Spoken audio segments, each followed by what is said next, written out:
Do our souls leave time when we die and go to be with God? I mean, God is outside of time, right? So do we go outside of time too?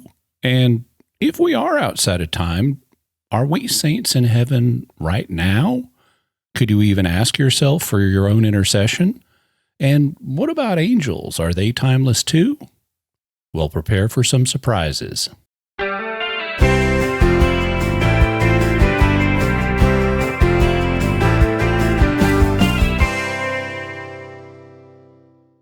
If you like this content, you can help me out by liking, commenting, writing a review, sharing the podcast, and subscribing. If you're watching on YouTube, be sure and hit the bell notification so you always get notified when I have a new video. You can also support the podcast by going to patreon.com/Jimmy Akin Podcast. A key word in our discussion is going to be eternal, and this word has two meanings. First, something can be eternal if it lasts through all time.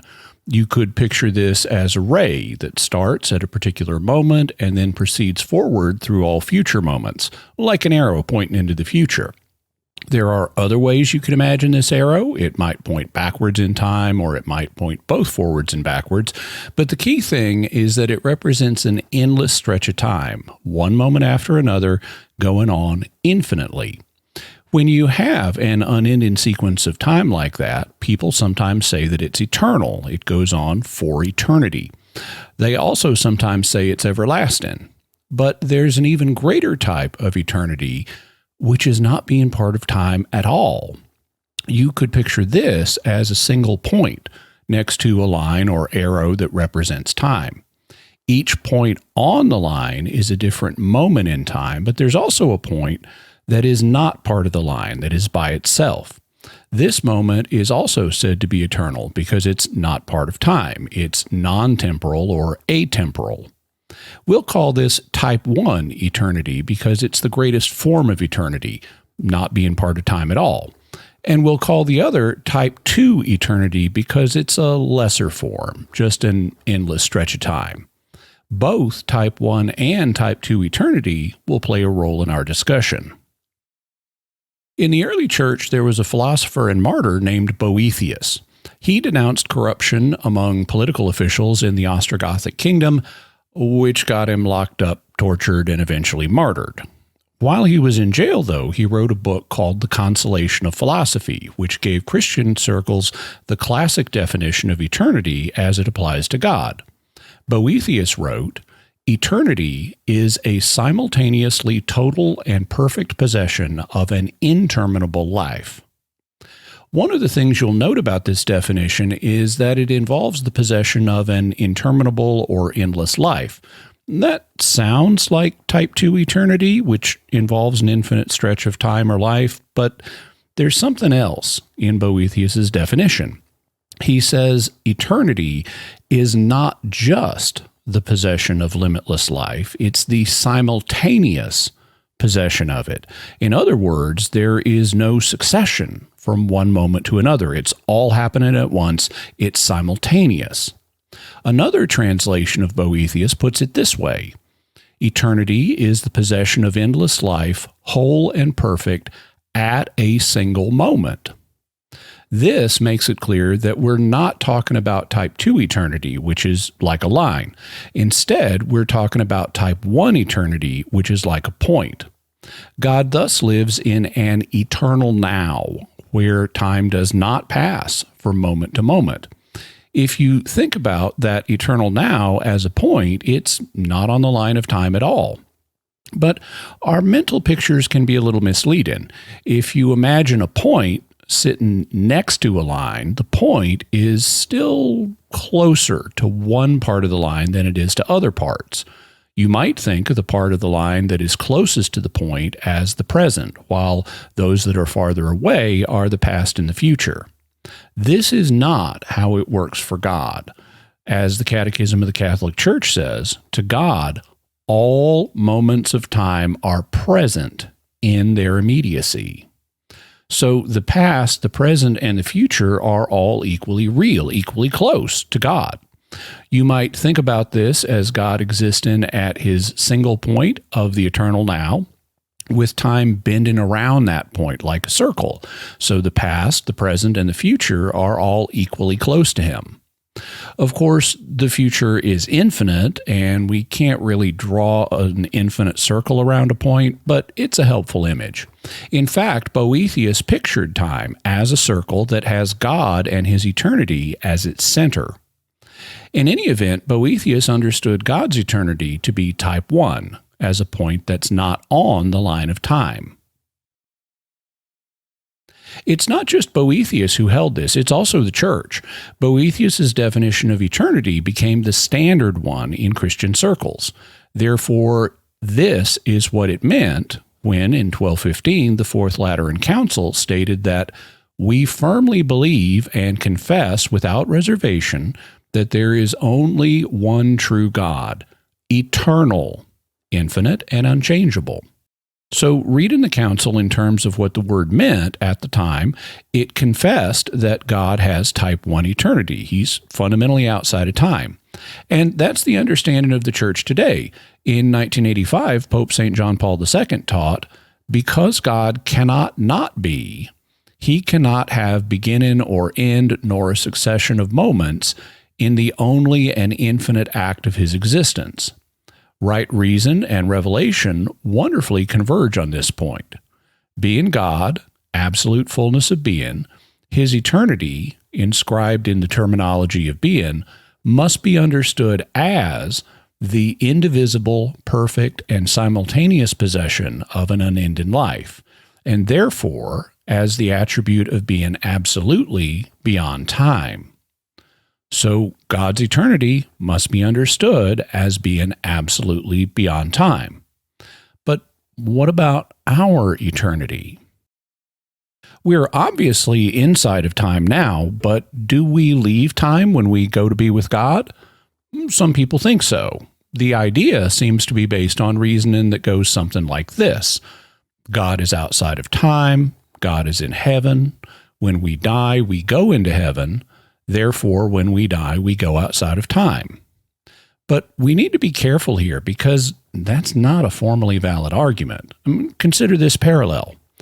Bob is outside of Scranton. Bob is in agony. When I stub my toe, I go into agony. Therefore, when I stub my toe, I go outside of Scranton. That doesn't follow at all. I might stub my toe and go into agony even though I'm located in Scranton. So there's something wrong with this argument. It involves a logical fallacy. The fallacy involves a confusion between Scranton, which is a location, and agony, which is a state of being. This is also important because being inside or outside of time involves a location, but being in heaven involves a state of being. We may picture heaven as if it's a location, classically up in the clouds, but that's not really what it is. Instead, heaven is a state of spiritual union with God.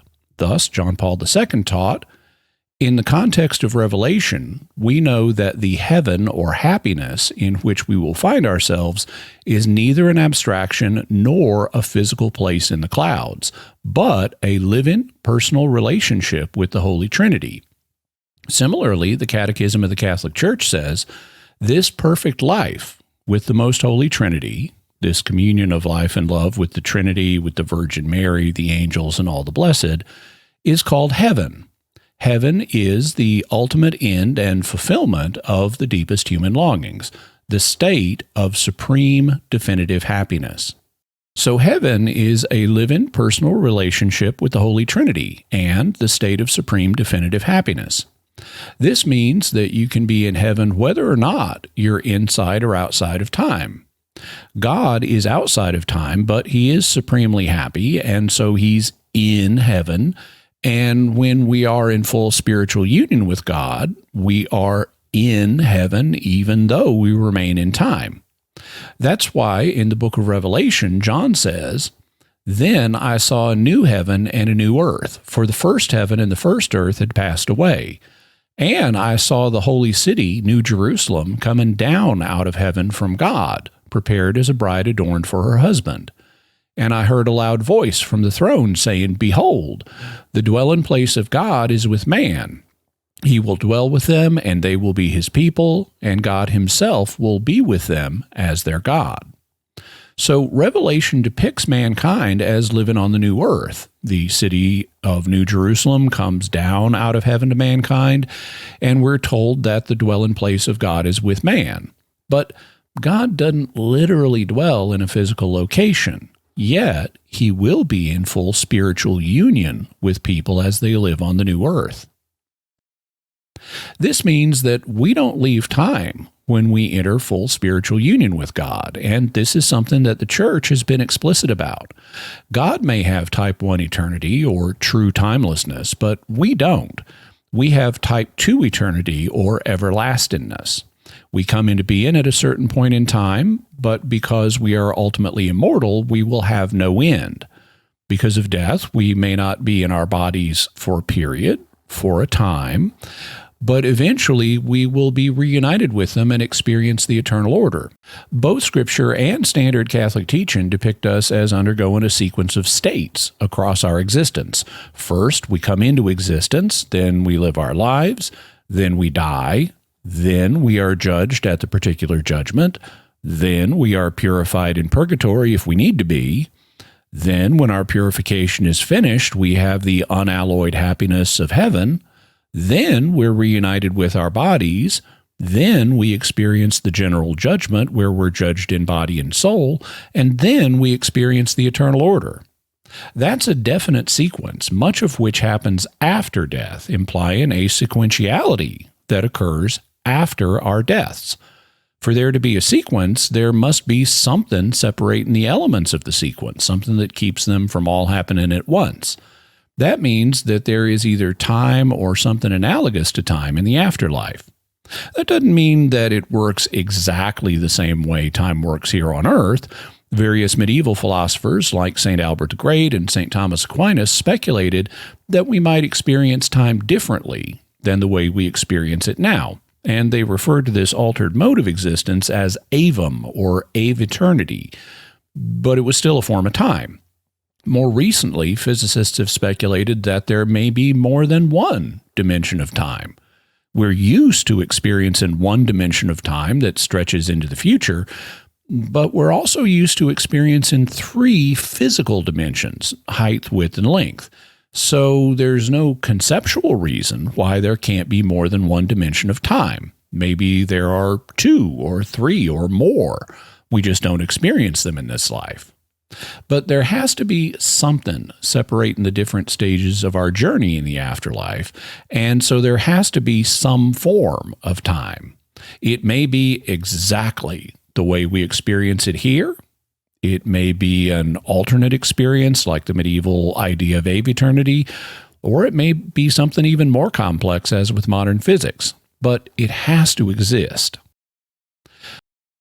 What does the Church's magisterium have to say on the subject? Well, John Paul II taught eternity, in the sense of being beyond time, is here the element which essentially distinguishes God from the world. While the latter is subject to change and passes away, God remains beyond the passing of the world. He is necessary and immutable. He also taught that God is eternity, as the preceding catechesis explained, while all that is created is contingent and subject to time. So all that is created is subject to time. That means that our souls are subject to time, and this will be the case even after our deaths, since our souls do not cease to be created beings. The same, incidentally, is true of angels. They are also created beings, and so they are also subject to time, answering that question for us. In 1992, the International Theological Commission, or ITC, issued a document that bears on our subject in a more explicit way. The ITC is an advisory body headed by the prefect of the Dicastery for the Doctrine of the Faith, who at the time was Joseph Ratzinger, later Pope Benedict. According to its bylaws, when the head of the ITC authorizes the publication of one of its documents, it signifies that the magisterium does not have any difficulty with what the document teaches.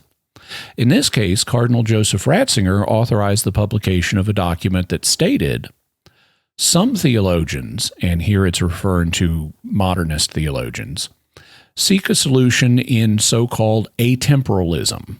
They say that after death, time can in no way exist and hold that the deaths of people are successive, viewed from the perspective of this world, whereas the resurrection of those people in the life after death, in which there would be no temporal distinctions, is, they think, simultaneous.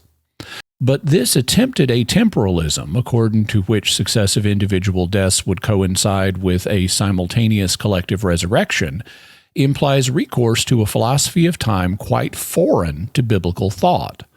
The New Testament's way of speaking about the souls of the martyrs does not seem to remove them either from all reality of succession or from all perception of succession.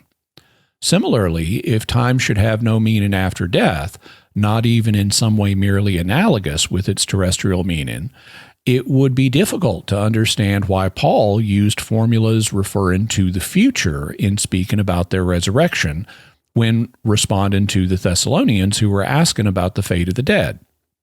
Moreover, a radical denial of any meaning for time in those resurrections, deemed both simultaneous and taking place at the moment of death, does not seem to take sufficiently into account the truly corporeal nature of the resurrection. For a true body cannot be said to exist devoid of all notion of temporality.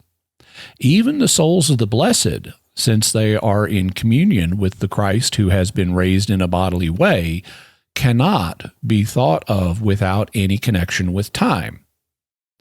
By their nature, the documents of the ITC express the common understanding of Catholic theology in accordance with the teaching of the Magisterium, and Cardinal Ratzinger's authorization of this document signals that the common understanding in Catholic theology is that some form of time, even in some way merely analogous to its terrestrial meaning, continues to apply to us in the afterlife, and the Magisterium has no difficulty with this.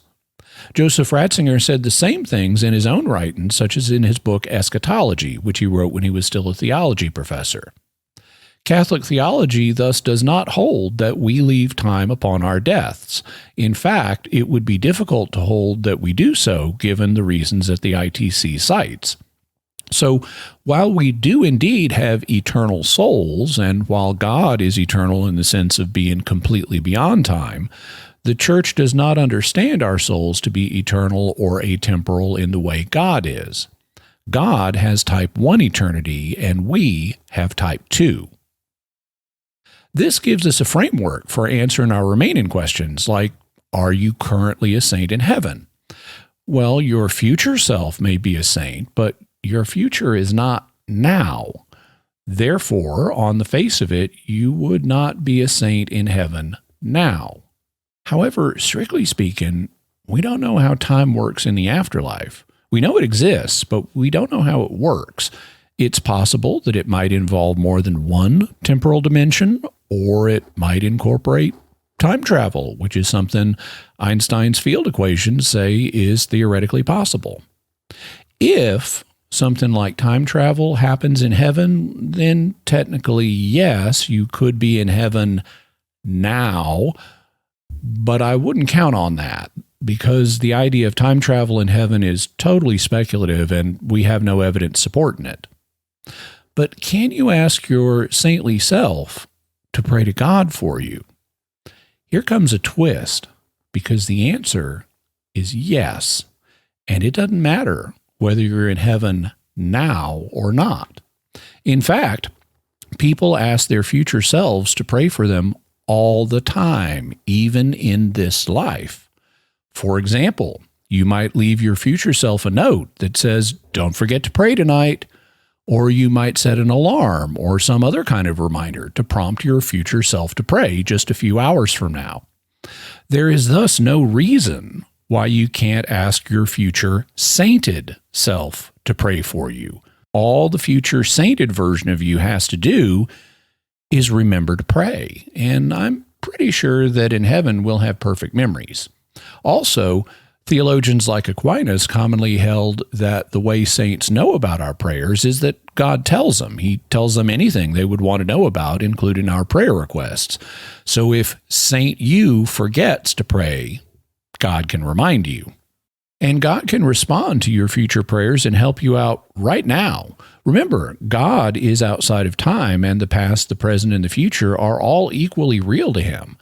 So suppose that you'll be a saint in heaven 100 years from now. That future version of you prays to God and asks him to help you right now in our present. Well, our present is just as real to God as our future, so God can take your future prayer and apply it to you right now. In fact, saints like Padre Pio talked about the principle behind this, and I discussed it in episode 208 of my podcast, Jimmy Akin's Mysterious World. You can go to mysterious.fm/208 if you'd like to learn more. If you like this content, you can help me out by liking, commenting, writing a review, sharing the podcast, and subscribing. If you're watching on YouTube, be sure and hit the bell notification so you always get notified when I have a new video. You can also support the podcast by going to patreon.com/Jimmy Akin Podcast. Thank you, and I'll see you next time. God bless you always.